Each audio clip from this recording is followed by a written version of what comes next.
आ दिया। बैंकिंग सेवाएं, online bank सेवाएं गांव गांव घर तक पहुंचे, ये काम शुरू किया। आज इंडिया पोस्ट पेमेंट बैंक 21वीं सदी के भारत के सबसे सशक्त सिस्टम बनाने की तरफ आगे बढ़ रहा है। जो पोस्ट ऑफिस तकनीक के आने से बंद होने के कगार पर थी, डाकियों की नौकरी चली जाएगी ऐसी चर्चा चलती थी। एसएमएस का जमाना, ट्वीट का जमाना, व्हाट्सएप का जमाना, पोस्ट डाकिया क्या करेगा, लोग डरे हुए थे। मोदी ने रास्ता खोद दिया और डाकिये की जिंदगी भी बना दी भाइयों। उनको तकनीक ने के ही बल पर नए भारत का सशक्त माध्यम बनाने का काम हम कर रहे हैं। भाइयों और बहनों, कुछ नया करने के लिए नीयत सही होनी चाहिए। कांग्रेस के नेताओं की नीयत भ्रष्ट है, नेता भ्रम में है और नीति भटकी हुई है।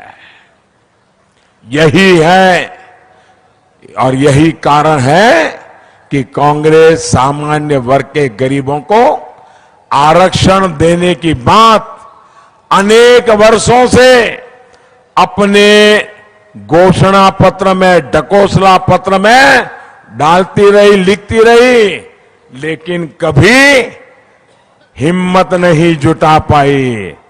आपके इस सेवक ने सामान्य वर्ग के गरीबों को 10% आरक्षण दे दिया, और वो भी किसी दूसरी का छीने बिना।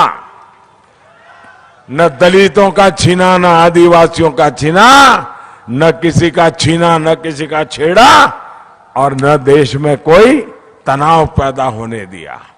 इसी तरह जीएसटी की बात भी अपने 3 घोषणा पत्र में कांग्रेस ने रखी, लेकिन लागू नहीं कर पाई।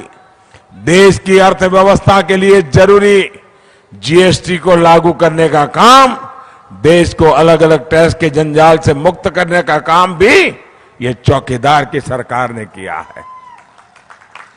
साथियों, कांग्रेस के झूठे वायदों पर विकास के कार्यों में रोड़े अटकाने की लिस्ट बहुत लंबी है। आज देश के 12 करोड़ किसानों के बैंक खाते में सीधे 75,000 करोड़ रुपए हर वर्ष जमा हो रहे हैं, लेकिन मध्य प्रदेश के किसानों को इसका लाभ नहीं मिल पा रहा। और नहीं मिल रहा है, उसका कारण है कि यहां की सरकार किसानों की लिस्ट ही देने को तैयार नहीं है। न उनके बैंक खाते हमें भेजती है, न उनके लिस्ट देती है। भाइयों और बहनों, कांग्रेस की ये रणनीति रही है कि लोगों को मदद के लिए, विकास के लिए तरसाया जाए। उनको सिर्फ अपने ही परिवार, अपने ही वंश की चिंता होती है। आज आप देखिए, दिल्ली में नामदार है तो मध्य प्रदेश और राजस्थान में अपनी संतानों का कैरियर बनाने में कांग्रेस के मुख्यमंत्री लगे हुए हैं। राजस्थान में लोकसभा का चुनाव जो है, हर टाइम पूछो राजस्थान के मुख्यमंत्री कहां है, तो जोधपुर में बेटे को जिताने में लगे हैं।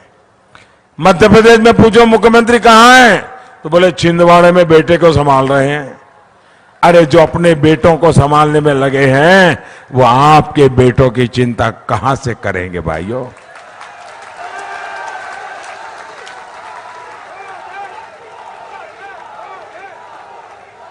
साथियों, इनको अपनी संतानों की चिंता है, इनको देश की करोड़ों संतानों की परवाह नहीं है।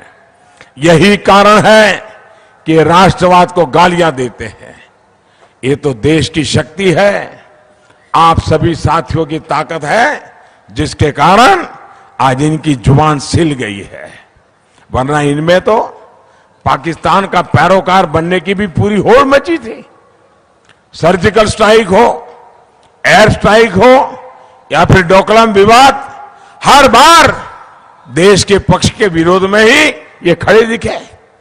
साथियों, भारत आज पुरानी नीति रीति को बदल रहा है।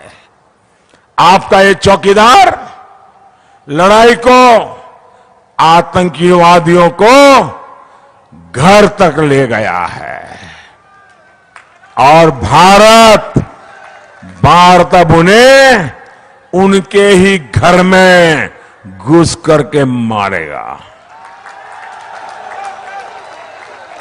और मैं बता दूं, ये जो कुछ भी किया है ना, ये तो ट्रेलर है, ये तो सैंपल है जी।